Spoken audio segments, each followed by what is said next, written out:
बच्चों हम पढ़ रहे थे अध्याय 8 वायुमंडल का संगठन एवं संरचना, composition and structure of atmosphere, जिसके पार्ट 1 में हमने वायुमंडल का संगठन, कंपोजिशन ऑफ एटमॉस्फेयर की विस्तार से चर्चा की, जिसमें हमने देखा कि वायुमंडल के संगठन में कौन कौन सी गैसें पाई जाती है, उनका प्रतिशत कितना है, धूलकण कितने पाए जाते हैं, जलवाष्प कितनी पाई जाती है, गैसें कितनी पाई जाती हैं, इन सभी का विस्तृत अध्ययन हमने पार्ट 1 में किया।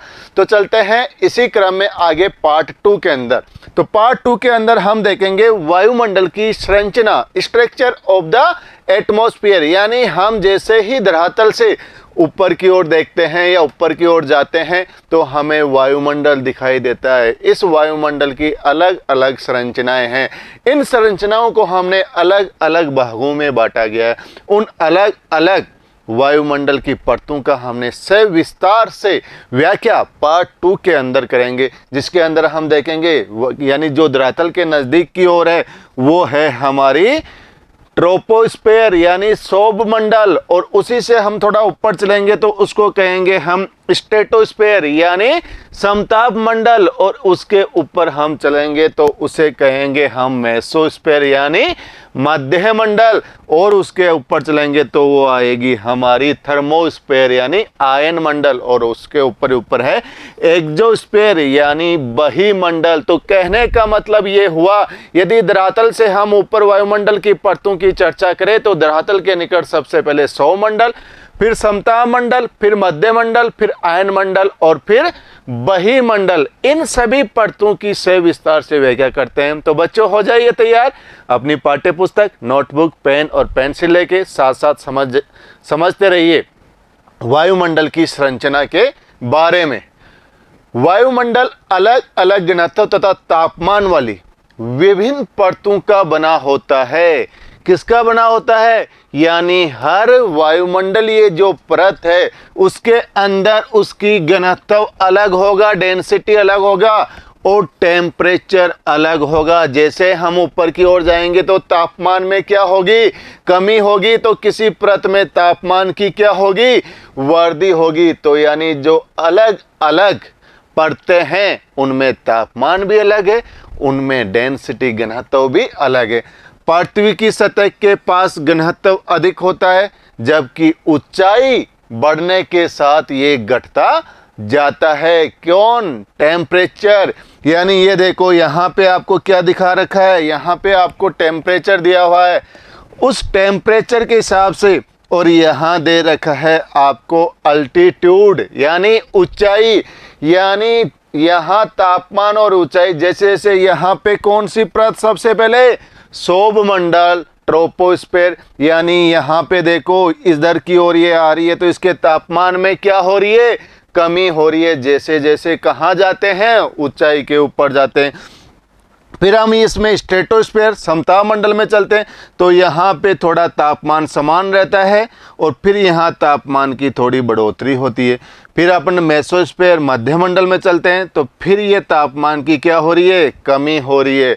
फिर हम आयन मंडल में चलते हैं तो वहाँ पे भी तापमान की थोड़ी बहुत वृद्धि हो रही है। इस प्रकार से भी यहाँ समझा रखा है कि यहाँ पे आप देखोगे तो क्या हो रहा है, यहाँ पे आपके ट्रोपोस्फेयर सौरमंडल के अंदर यहाँ पे यानी 20 डिग्री सेंटीग्रेड तापमान था, ये तापमान घटता घटता घटता, जहाँ पे ट्रोपोपोज है, ट्रोपोपोज मीन्स यानी सौरमंडल और सप्ताह मंडल की जहाँ पे सीमा है, इस जगह यानी ये किलोमीटर में हाइट है, यानी 10 किलोमीटर की ऊंचाई के ऊपर यहाँ पे तापमान घट के कितना हो गया?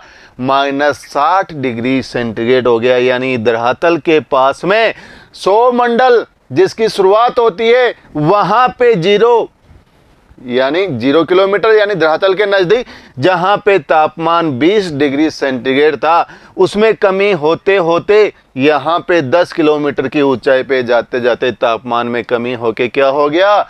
-60 हो गया। फिर यहाँ पे समताप मंडल है तो वहाँ पे थोड़ी दूरी में तापमान क्या होता है? समान होता है। फिर यहाँ पे वापस थोड़ी बढ़ोतरी होती है, फिर यहाँ इधर कमी होती है और फिर वापस बढ़ोतरी होती है। तो इस प्रकार से जैसे जैसे वायुमंडल की परतों का अध्ययन करेंगे उनमें घनत्व और तापमान में क्या पाया जाएगा बच्चों? अंतर पाया जाएगा तापमान के अंदर। तापमान की स्थिति के अनुसार यानी अकॉर्डिंग टू टेम्परेचर वायुमंडल को 5 विभिन्न संस्तरों में बांटा गया है। कौन कौन से में? शोभ मंडल, समताप मंडल, मध्य मंडल, आयन मंडल और बहिर्मंडल। इसको या बाह्य वायुमंडल बोल दो या इसे आयन मंडल और इसको बहिर्मंडल बोला जाता है।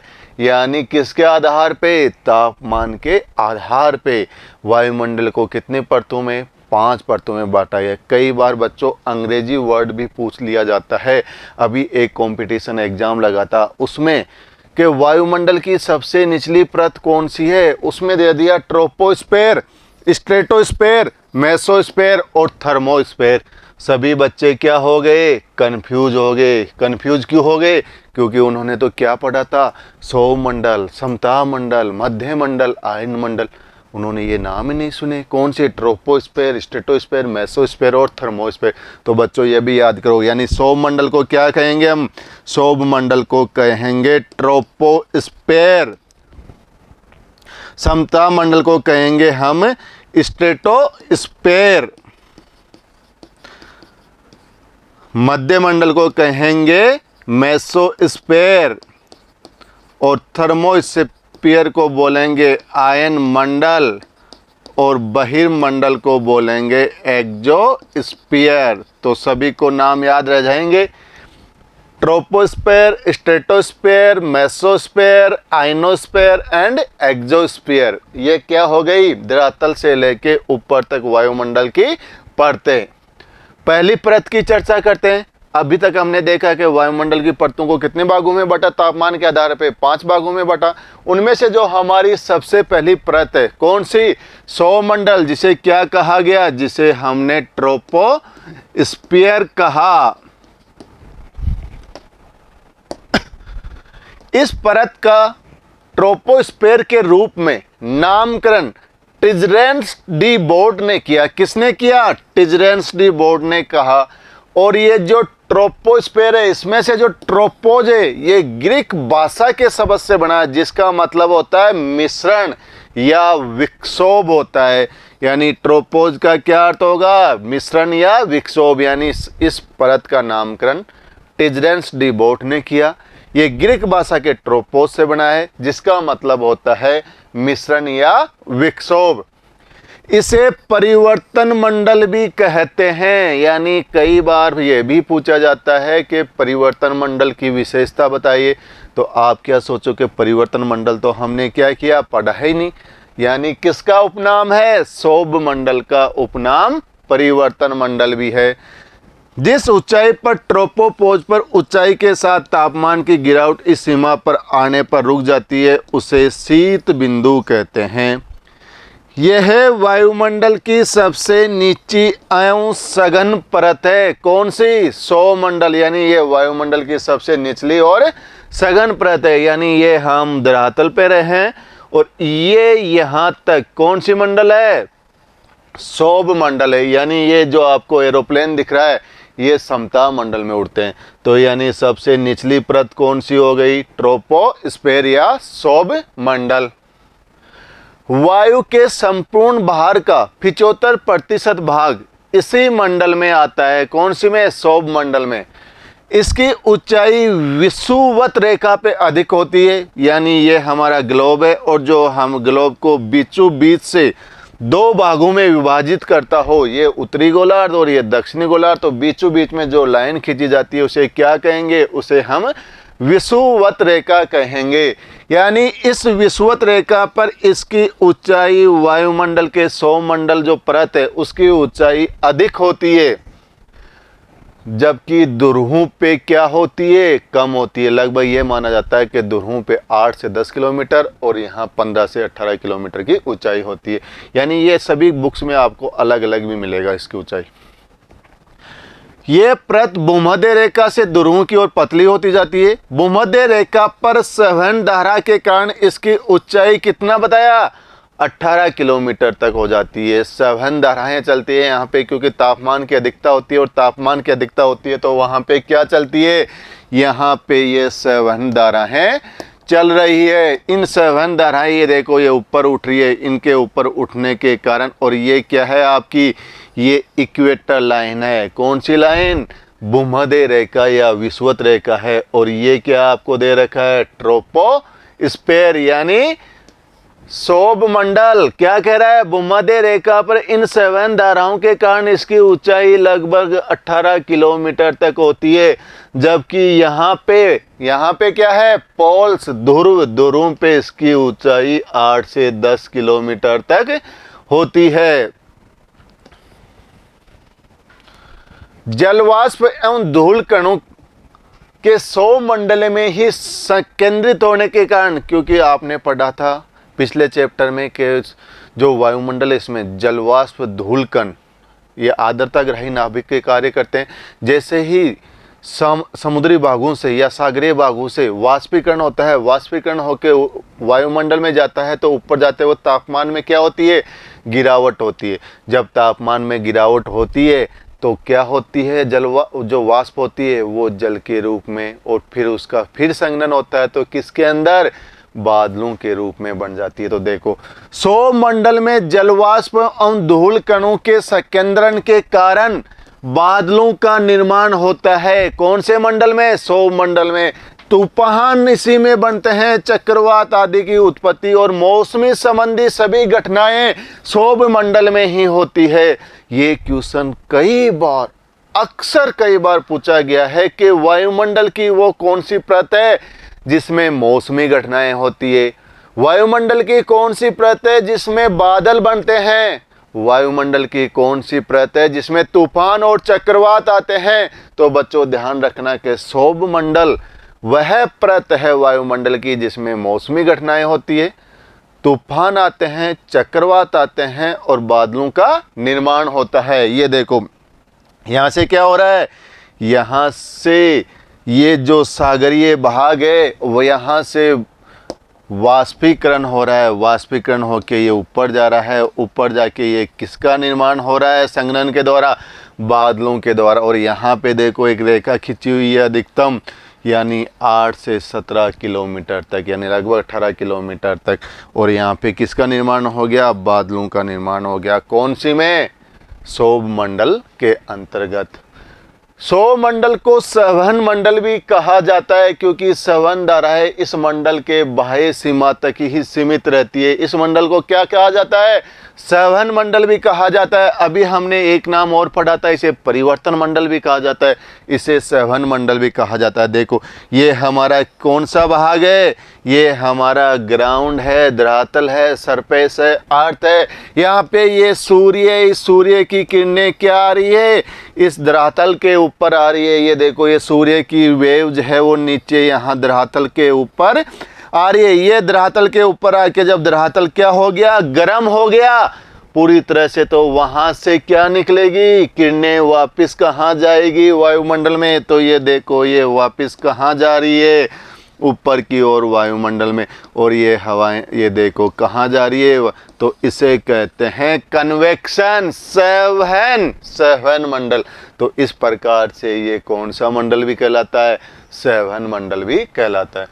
ग्रीष्म ऋतु में इस स्तर की ऊंचाई में वृद्धि और शीत ऋतु में इसमें कमी पाई जाती है। इस स्तर में ऊंचाई के साथ तापमान में कमी आती है। कई बार ये भी पूछा जाता है कि सौरमंडल में तापमान की वृद्धि होती है या कमी होती है, तो तापमान की क्या होती है, इसके अंदर ऊंचाई पे जाएंगे तो तापमान की कमी होगी। तापमान में यह गिरावट की दर, यानी 165 मीटर की ऊंचाई पे जाओगे आप तो लगभग 1 डिग्री सेंटीग्रेड तापमान की कमी होगी। यानी 165 मीटर की ऊंचाई पे जाने पे कितने डिग्री सेंटीग्रेड तापमान की कमी हो रही है, 1 डिग्री सेंटीग्रेड तापमान की कमी हो रही है। यदि इसे फीट में देखते हैं, 1000 फीट पे जाओगे आप तो आपको 3.6 डिग्री फ़ारेनहाइट की कमी होगी।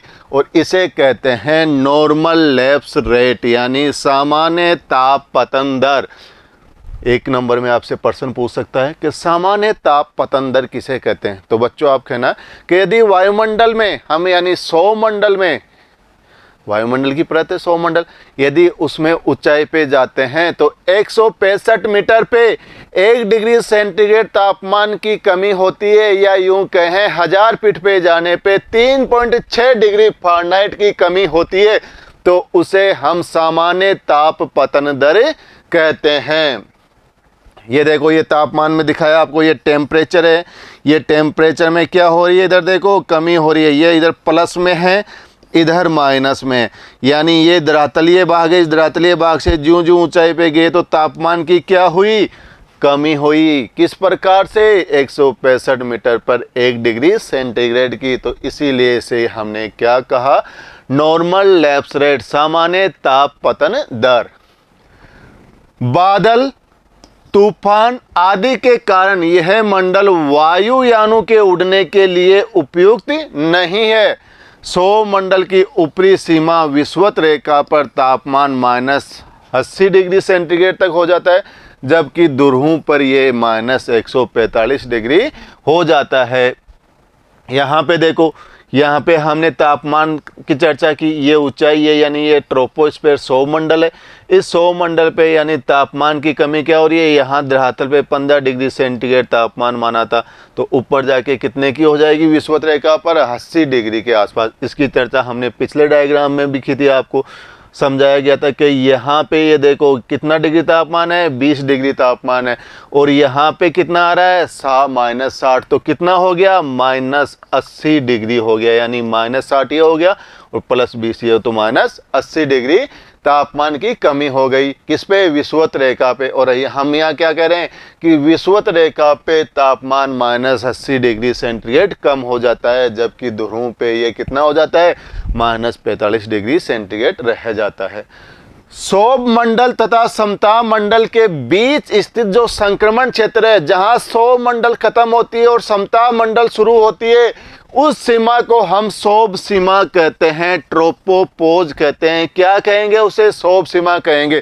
यानी यहाँ पे ये सौरमंडल क्या हो रही है, खत्म हो रही है यहाँ पे, और यहाँ पे समताप मंडल शुरू हो रही है, तो इसे कहेंगे हम सौभ सीमा या ट्रोपोपोज।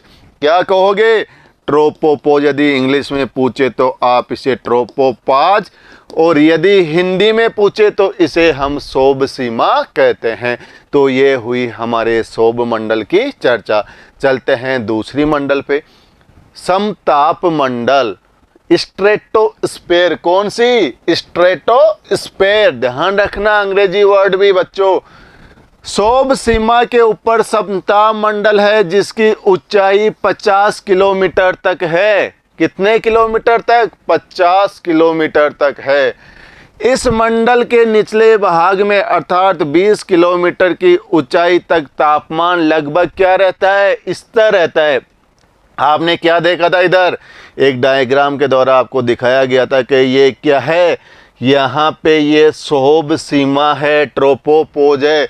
इस ट्रोपोपोज के पास में, इस सौभ सीमा के पास में, यहाँ से लेकर यहाँ तक, यानी हमने समताप मंडल की ऊंचाई कितनी मानी, समताप मंडल की ऊंचाई हमने 50 किलोमीटर माना। उस 50 किलोमीटर में हमने 20 किलोमीटर तक क्या कहा कि इस 20 किलोमीटर तक तापमान समान रहता है। बच्चों देखिए ये लाइन बिल्कुल क्या है, स्ट्रेट है, यानी स्ट्रेट है, तो यहाँ पे तापमान क्या रहेगा, यहाँ पे तापमान क्या है, समान है। आप दोबारा इसको और देखिए, यानी यहाँ पे हमारी क्या खत्म हो गई, यहाँ पे हमारी सौभ मंडल खत्म हो गई। जब यहाँ पे सौभ मंडल खत्म हो गई तो यहाँ इसे क्या कहा, जहाँ सौभ मंडल और समताप मंडल का संक्रमण क्षेत्र है, ट्रोपोपाज का। इस ट्रोपोपाज के ऊपर हमने दूसरी मंडल की चर्चा की, समताप मंडल, जिसकी ऊंचाई हमने कहाँ तक देखी, जिसकी ऊंचाई हमने 50 किलोमीटर तक देखी। इस 50 किलोमीटर में जो 20 किलोमीटर तक का क्षेत्र है, यहाँ तक देखो आप, बिल्कुल एक स्ट्रेट लाइन है, सीधी दिख रही है आपको ये स्ट्रेट लाइन।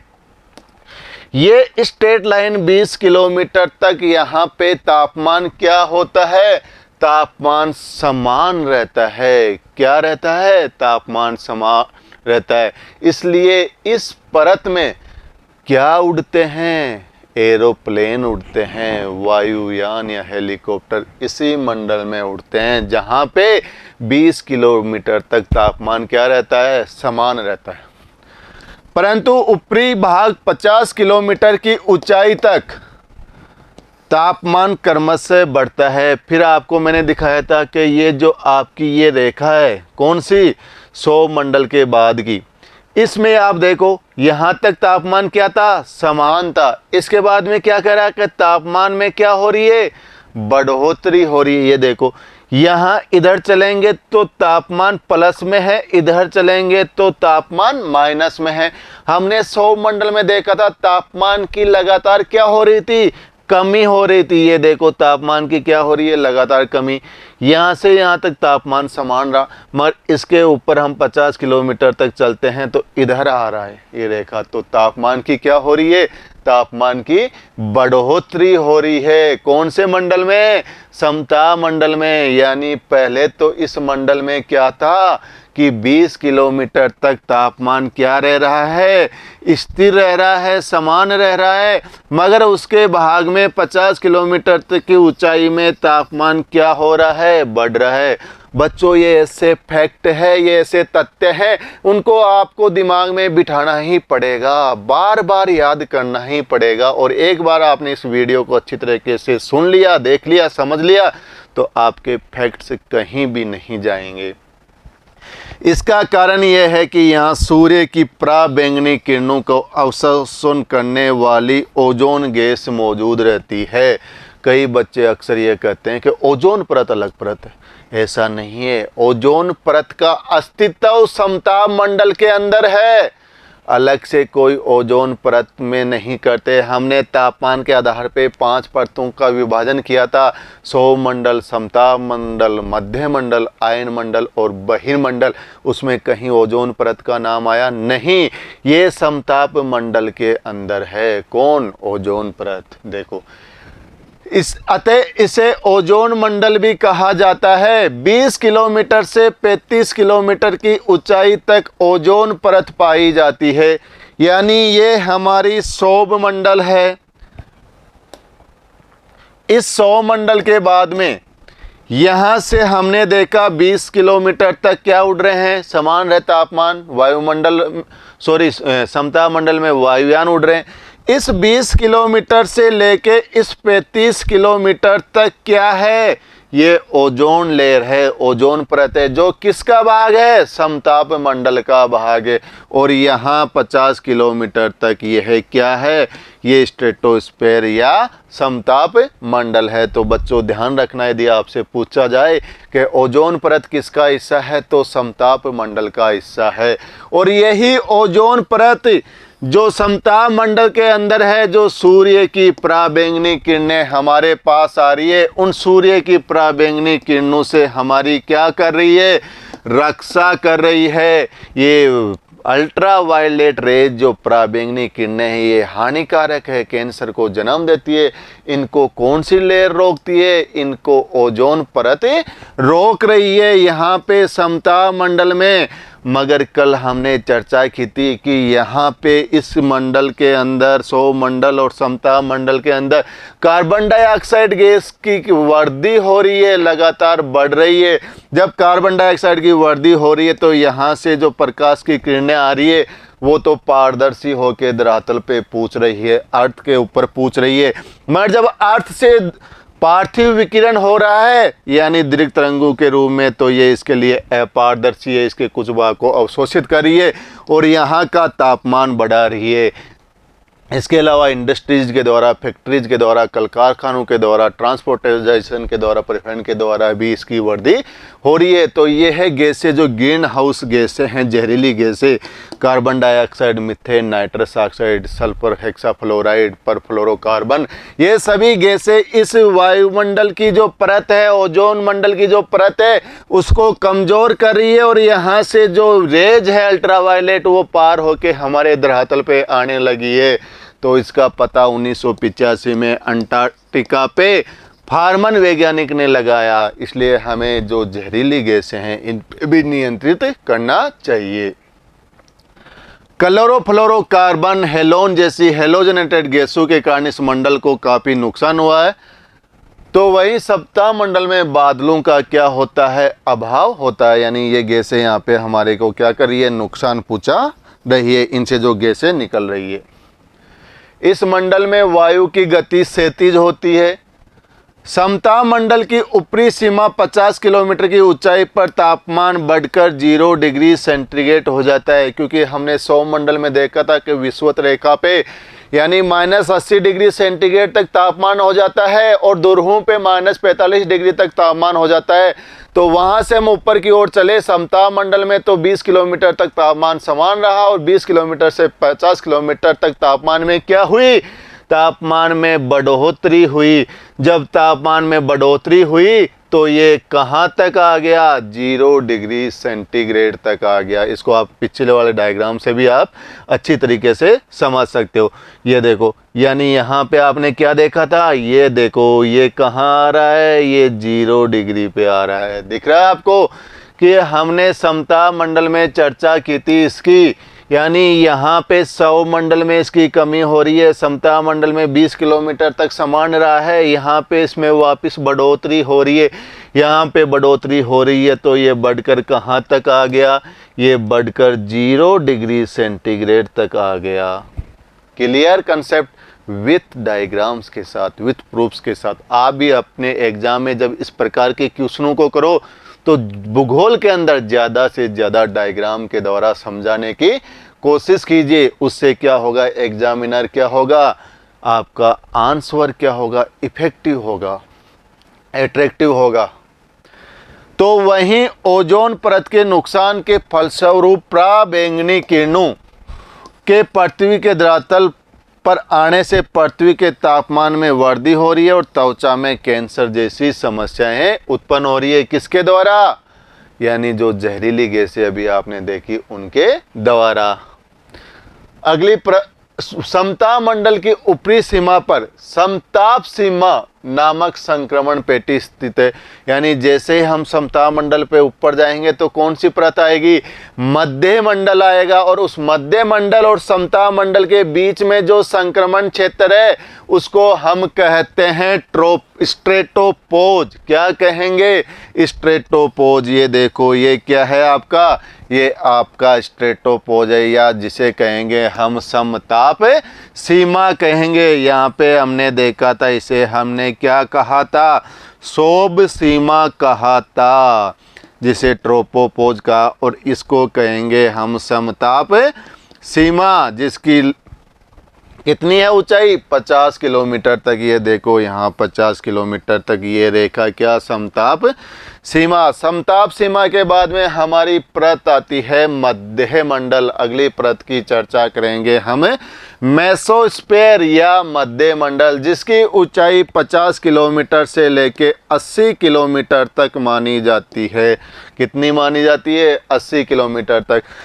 इस मंडल में जैसे हम ऊंचाई पे जाएंगे तो तापमान की क्या हो रही है, कमी होगी। जैसे इसमें सौर मंडल में क्या हुई थी, यहाँ पे कमी हुई थी। समताप मंडल में गए तो 20 किलोमीटर तक तो क्या रहा, समान रहा। उसके बाद में वापस बढ़ोतरी हो गई, वापस बढ़ोतरी होकर 0 डिग्री सेंटीग्रेड तक आ गया। फिर हम मध्य मंडल में जाएंगे तो वापस तापमान में क्या होगी, कमी होगी। देखो यह समताप मंडल के ऊपर स्थित है, 50 किलोमीटर से 80 किलोमीटर तक की ऊंचाई के बीच में फैला हुआ है। इस मंडल में ऊंचाई के साथ तापमान में क्या हो रही है, कमी हो रही है, ह्रास हो रही है। और 80 किलोमीटर की ऊंचाई पे जाएंगे तो तापमान क्या हो जाएगा, -100 डिग्री सेंटीग्रेड हो जाएगा। ये देखो नीचे कितना हो रहा है, -100 डिग्री सेंटीग्रेड हो रहा है। ये आपकी मेसोस्फीयर यानी मध्य मंडल है। और यहाँ पे आपका है मेसोपोज, जो मध्य मंडल और आयन मंडल की संक्रमण सीमा है। यहाँ पे देखो तापमान क्या हो रहा है, कम हो रहा है। यदि सेल्सियस में यहाँ पे लगभग 100 डिग्री सेंटीग्रेड और फ़ारेनहाइट में -130 डिग्री फ़ारेनहाइट के लगभग हो जाता है।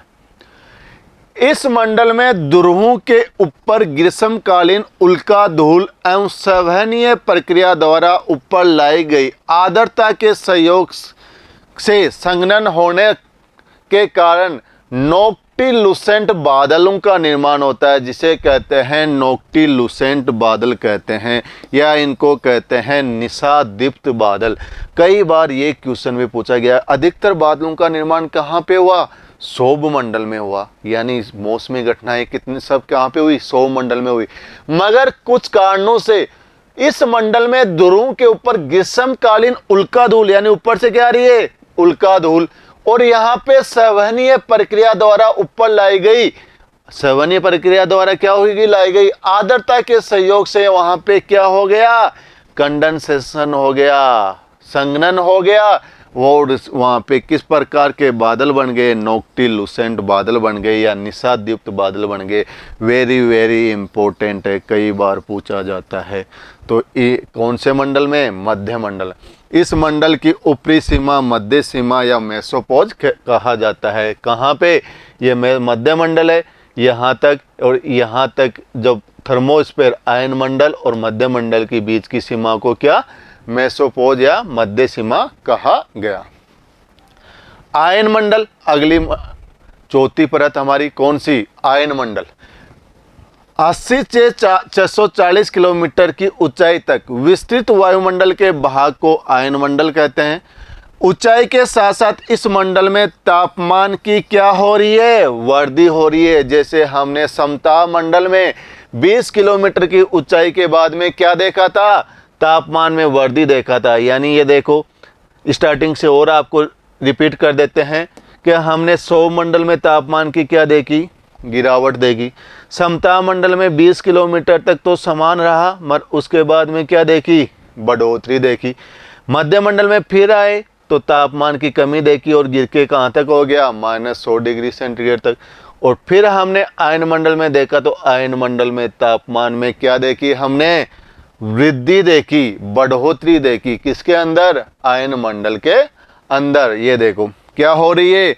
वृद्धि हो रही है, यानी बढ़ोतरी हो रही है।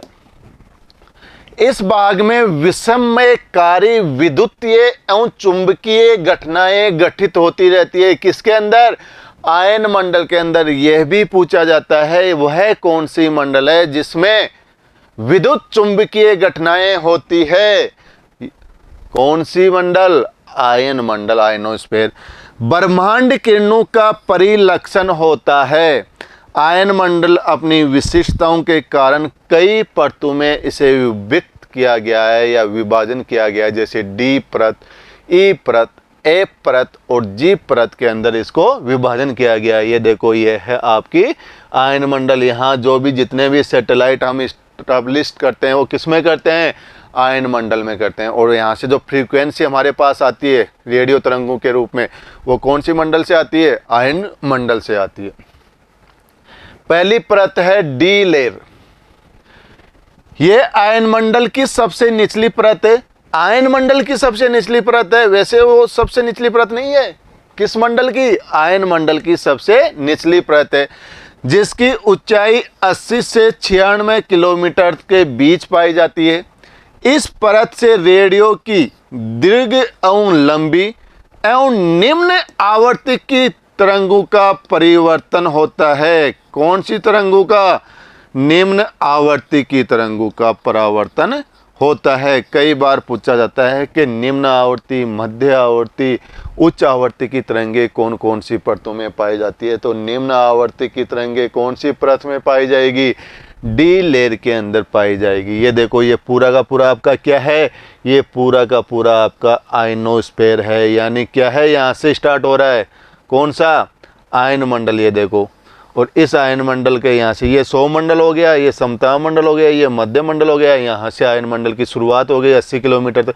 पहले ये डी लेयर, फिर ये ई लेयर, फिर एफ लेयर और ऊपर है यहाँ पे जी लेयर। अगली है ई लेयर। डी परत के ऊपर 96 से 114 किलोमीटर ऊंचाई तक केनली हेवीसाइड परत का विस्तार है। यानी केनली हेवीसाइड परत कौन सी लेयर में? ई लेयर में। ये आपके राजस्थान लोक सेवा आयोग द्वारा आयोजित स्कूल व्याख्याता भर्ती परीक्षा में पूछा गया प्रश्न है कि केनली हेविसाइड परत किसमें? ई परत के अंतर्गत। तो बच्चों आपको अभी से अपना बेस क्या करो, मजबूत करना प्रारंभ कर दो। यानी फंडामेंटल जितने भी है ज्योग्राफी के, उन फंडामेंटल कंसेप्ट को क्लियर करते जाओ। इस परत से रेडियो की मध्यम आवृत्ति की तरंगे परावर्तित होती है। डी परत से हमने कौन सी देखी थी? निम्न आवृत्ति की। और ई परत से कौन सी? मध्यम आवृत्ति की तरंगे परावर्तित होती है। इस परत में उत्तरी ध्रुवीय प्रकाश ज्योति और दक्षिणी ध्रुवीय प्रकाश ज्योति के दर्शन होते हैं, अरोरा ऑस्ट्रेलिस और अरोरा बोरियलिस। यानी उत्तरी ध्रुव में अरोरा बोरियलिस और दक्षिणी ध्रुव में अरोरा ऑस्ट्रेलिस। इस उत्तरी ध्रुवीय प्रकाश और दक्षिणी ध्रुवीय प्रकाश के दर्शन कौन सी परत में हो रहे हैं? ई लेयर के अंतर्गत हो रहे हैं। इस मंडल में ही वान एलेन रेडिएशन बेल्ट स्थित होती है। किसके अंदर? ई लेयर के अंदर। ये देखो आपका ये डी लेयर है, इसके बाद में ये ई लेयर है, और ये जो आपको यहाँ पे लाइट दिखाई दे रही है, ये लाइट है अरोरा।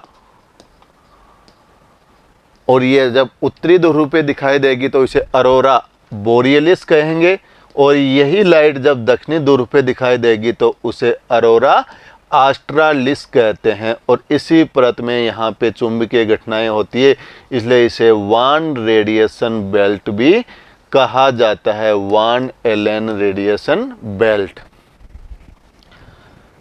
ऑरोरा का शाब्दिक अर्थ होता है प्रातःकाल, जबकि बोरियलिस और ऑस्ट्रेलिस का अर्थ होता है उत्तरी और दक्षिणी। बोरियलिस का मतलब उत्तरी और ऑस्ट्रेलिस का मतलब दक्षिणी। वास्तव में अरोरा ब्रह्मांडीय चमकते प्रकाश होते हैं, यानी बहुत सारी वहाँ पे प्रकाश ऊर्जा निकलती है, आसपास का क्षेत्र जगमगा जाता है, तो इसे जब उत्तरी ध्रुव में जगमगाता है तो इसे अरोरा बोरियलिस, और दक्षिण में होता है तो इसे अरोरा ऑस्ट्रेलिस, जिनका निर्माण चुंबकीय तूफान के कारण सूर्य की सतह से विसर्जित इलेक्ट्रॉन तरंग के कारण होता है, तथा ये प्रायः आधी रात को दृष्टिगत होते हैं। एफ लेयर अगली। ई परत के ऊपर 114 से 360 किलोमीटर तक की ऊंचाई तक एफ परत का विस्तार पाया जाता है। इस परत में रेडियो की उच्च आवर्ती तरंगे परावर्तित होती है। डी में निम्न, ई में मध्यम और एफ में उच्च आवर्ती तरंगे परावर्तित होती है। इस परत के ऊपरी संस्तर को एफ्लिटिन परत भी कहते हैं। हमने ई को देखा था, केनली हेविसाइड परत कहते हैं, और एफ परत को एफ्लिटिन परत कहा जाता है। और यह रही आपकी एफ लेयर। जी लेयर की ऊंचाई यानी 360 या कई जगह 400 किलोमीटर से ऊपर की परत को माना जाता है, यानी 400 से 600 माना जाता है अक्सर। ये आयन मंडल की सबसे ऊपरी परत होती है। आयन मंडल की सबसे निचली परत कौन सी देखी? डी परत देखी हमने, आयन मंडल की सबसे निचली परत। और सबसे उचली परत कौन सी? जी लेयर यानी जी परत, जिसमें सभी प्रकार की रेडियो तरंगे परावर्तित होती है। यह भी पूछा गया है कि आयन मंडल की वह कौन सी परत है जिसमें सभी प्रकार की रेडियो तरंगे परावर्तित होती है, तो वह परत है जी लेयर। इस परत की उत्पत्ति नाइट्रोजन के परमाणु पर पराबैंगनी फोटॉन्स की प्रतिक्रिया के कारण होती है। ये आपकी जी लेयर। यहाँ पे देखो, ये आपकी अर्थ के बाद में ये सौमंडल, इसके बाद में ये ट्रोपोपोसोपसिमा, यहाँ पे ये समताप मंडल, यानी ये 15 किलोमीटर तक आसपास, यानी ध्रुवों पे 18 किलोमीटर और वैसे 8 से 10 किलोमीटर। यहाँ पे 50 किलोमीटर तक आपकी कौन सा मंडल? आपका समताप मंडल। 50 से 80 किलोमीटर तक आपका समताप मंडल, मध्य मंडल, ये आपका मध्य मंडल। इसके बाद मेसोस्फीयर, और इसके बाद में आपका ये आयन मंडल। आयन मंडल के अंदर ये आपकी डी लेयर, ये आपकी ई लेयर, ये आपकी एफ लेयर। एफ को दो भागों में F1 F2 में बांटा गया, और ये आपकी जी लेयर। डी लेयर में निम्न आवृत्ति की तरंगे परावर्तित होती है। इसमें ई में मध्यम आवृत्ति, जिसे केनली हेविसाइड परत भी कहते हैं। एफ परत में उच्च आवृत्ति की, जिसे हमने एफ्लिटिन परत कहा, और ये जी परत है, इसमें रेडियो एक्टिव सभी प्रकार की रेडियो तरंगे परावर्तित होती है।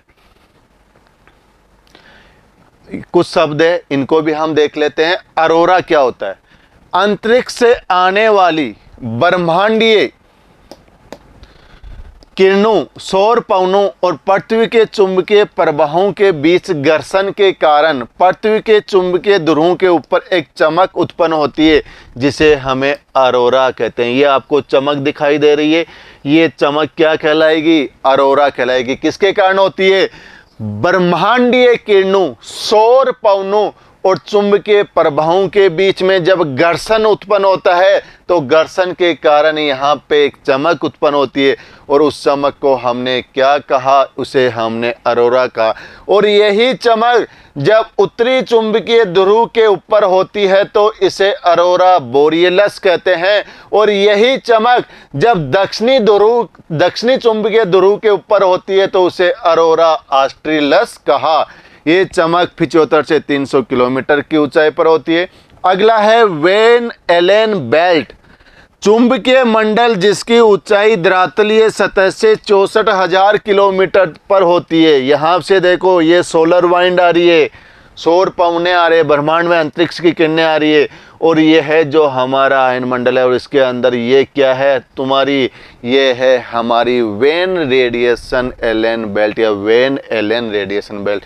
पृथ्वी से कहाँ? 64,000 मीटर की ऊंचाई पर वेन एलेन बेल्ट कहलाती है। ये बेल्ट पृथ्वी की चुंबकीय कवच है, जिसमें सूर्य से निकले हुए प्रोटॉन्स और इलेक्ट्रॉन्स फंसकर पृथ्वी की चुंबकीय शक्ति से बंध जाते हैं। अब देखते हैं बाह्य मंडल या आयतन मंडल। वो आयन मंडल था, ये आयतन मंडल है। हमने सौर मंडल की चर्चा कर ली, हमने समताप मंडल की चर्चा की, हमने मध्य मंडल की चर्चा की, हमने आयन मंडल की चर्चा की। आयन मंडल में हमने आयन मंडल की सबसे निचली परत डी परत से लेके ई परत, एफ परत और उसकी सबसे ऊपरी परत जी परत की चर्चा की। अब देखते हैं बहिमंडल। यह वायुमंडल का सबसे ऊपरी भाग है जो 640 किलोमीटर के ऊपर फैला है, यानी हमने 400 से 600 के आसपास या 640 के आसपास तो हमने जी परत की चर्चा की थी। अब ये जी परत के ऊपर 640 किलोमीटर के ऊपर फैला हुआ है। इस मंडल के विषय में अभी तक विशेष जानकारी प्राप्त नहीं की जा सकी है। अधिकांश विद्वान इसकी सीमा 10,000 किलोमीटर तक मानते हैं। इसकी बाह्य सीमा पे तापमान 5,568 डिग्री सेंटीग्रेड तक हो जाता है। यहाँ क्रमशः नाइट्रोजन, ऑक्सीजन, हीलियम और हाइड्रोजन गैस की अलग अलग परतें पाई जाती है। किसके अंदर? बाह्य मंडल के अंदर। कौन कौन सी परतों की? नाइट्रोजन परत है, ऑक्सीजन परत है, हीलियम परत है और हाइड्रोजन परत है। ये देखो आपका ये कौन सा है? एक्सोस्फीयर यानी बाह्य मंडल। वायुमंडल का रासायनिक संगठन, यानी पहले हमने तापमान के आधार पे परतों को अलग अलग भागों में बांटा गया था। अब हम रासायनिक संगठन के आधार पे इसको दो भागों में बांटेंगे, सममंडल और विषम मंडल। हेट्रोस्फीयर का मतलब होता है विषम मंडल और होमोस्फीयर का मतलब होता है सममंडल। दो भागों में बांट दिया। किसके आधार पे? रासायनिक संगठन के आधार पर वायुमंडल को कितने भागों में? दो भागों में, सममंडल और विषम मंडल, होमोस्फीयर और हेट्रोस्फीयर। सममंडल, इसकी रचना मुख्य रूप से ऑक्सीजन, नाइट्रोजन से हुई है। किसकी? सममंडल की। अन्य तत्वों में organ, carbon dioxide, neon, helium, krypton, xenon और हाइड्रोजन आदि शामिल होते हैं। सममंडल की ऊंचाई सागर तल से 88 से 90 किलोमीटर तक बताई गई है। अब जब 80 से 90 किलोमीटर तक बता दी गई तो इसमें कौन कौन सी परतें आ गई? बच्चों अपने दिमाग पे थोड़ा सी ध्यान दीजिए, कल्पना कीजिए, सोचिए, चिंतन कीजिए कि 80 किलोमीटर तक हमने तापमान के आधार पे किन किन परतों की चर्चा की थी। यानी सौरमंडल की चर्चा हमने 18 किलोमीटर तक की लगभग। समताप मंडल की चर्चा हमने 50 किलोमीटर तक की और मध्य मंडल की चर्चा हमने 80 किलोमीटर तक की। तो यानी इसके अंतर्गत सौर मंडल, समताप मंडल और मध्य मंडल को शामिल किया जाएगा। किसके? सममंडल के अंदर। कौन कौन से? सौर मंडल, समताप मंडल और मध्य मंडल। ज्ञातव्य है कि रासायनिक दृष्टिकोण से इन सभी भागों में को सममंडल इसलिए कहा जाता है कि इनमें जो गैसें हैं, जो इसका संगठन है, nitrogen, oxygen, organ, carbon dioxide, यानी इनका अनुपात इस तरह रहता है, परिवर्तन नहीं होता। इसलिए इसे हमने क्या कहा? इसे हमने सममंडल कहा, होमोस्फेयर कहा। होमोस्फेयर का मतलब सममंडल। अब सममंडल में क्या क्या शामिल कर लिया हमने? सममंडल में हमने शामिल किया क्या क्या? ट्रोपोस्फेयर, सौरमंडल, स्ट्रेटोस्फेयर, समताप मंडल, और मेसोस्फेयर यानी मध्य मंडल। कहाँ तक? 80 किलोमीटर तक। अब विषम मंडल देख लेते हैं। इस मंडल में स्थित वायुमंडल की विभिन्न परतों के रासायनिक और भौतिक गुणों में विषमता के कारण ही इसका नाम क्या पड़ा? इसका नाम विषम मंडल पड़ा। इस मंडल को थर्मोस्फेयर भी कहा जाता है तथा इस मंडल की ऊंचाई 90 किलोमीटर से लेकर 10,000 किलोमीटर तक बताई गई है। इसमें गैसों की विभिन्न 4 परतें पाई जाती है, यानी जो 90 से कहाँ तक? 10,000 किलोमीटर तक बताई। किसकी? इस हेट्रोस्फेयर की। किसकी? विषम मंडल की। यहाँ तक तो क्या हो गया? हमारा सममंडल हो गया। अब इसको अलग अलग परतों में बांट दिया गया। नाइट्रोजन परत, ऑक्सीजन परत, हीलियम परत और हाइड्रोजन परत। बच्चों ध्यान रखना है आपको कि इन परतों में किन की परत पहले है और उसके बाद में कौन से। आणविक नाइट्रोजन पहले नंबर पे, आणविक ऑक्सीजन दूसरे नंबर पे, आणविक हीलियम तीसरे नंबर पे और आणविक हाइड्रोजन चौथे नंबर के ऊपर है। एक एक की चर्चा करते हैं। आणविक नाइट्रोजन परत, पहली परत कौन सी? आणविक नाइट्रोजन परत। इसमें मुख्य रूप से नाइट्रोजन के अणु पाए जाते हैं। इसकी ऊंचाई 90 से 200 किलोमीटर तक होती है। किसकी? आणविक नाइट्रोजन की। ये देखो यहाँ तक तो हमारा क्या है? मेसोस्फेयर है, यानी मध्य मंडल है। कहाँ तक? यहाँ तक। ये क्या है? ये मध्य मंडल है। ये क्या है? हमारा सममंडल, होमोस्फेयर। तो इसे हम क्या कहेंगे? इसे हम सममंडल कहा, जिसमें सौरमंडल, समताप मंडल और मध्य मंडल को शामिल किया गया। यहाँ से हमारा क्या स्टार्ट हो गया? हेट्रोस्फेयर स्टार्ट हो गया, यानी विषम मंडल स्टार्ट हो गया। इस विषम मंडल में देखो ये नाइट्रोजन परत जिसकी ऊंचाई 90 से 200 किलोमीटर तक, फिर ऑक्सीजन परत, फिर हीलियम परत और फिर हाइड्रोजन परत। सेकंड है आणविक ऑक्सीजन, जिसमें ऑक्सीजन के अणु पाए जाते हैं। 200 से 1100 किलोमीटर तक इसकी ऊंचाई है। फिर आगे चलते हैं हम हीलियम परत।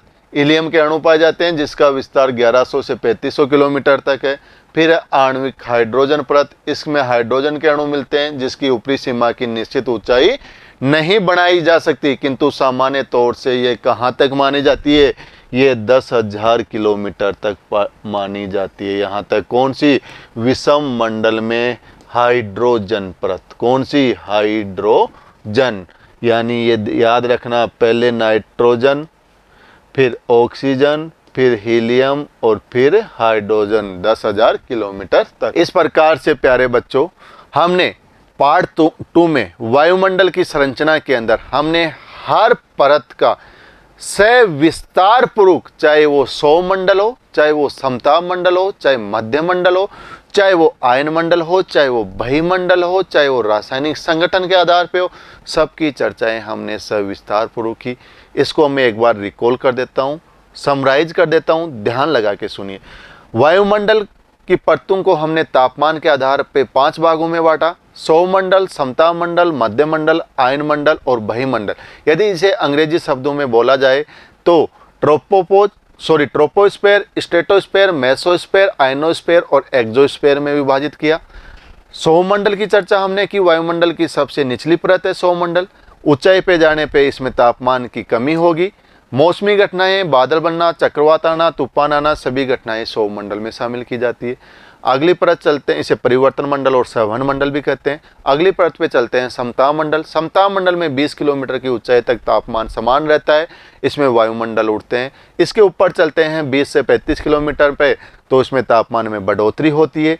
इस 20 से 35 किलोमीटर की जो ऊंचाई होती है उसे ओजोन परत या ओजोन मंडल कहते हैं।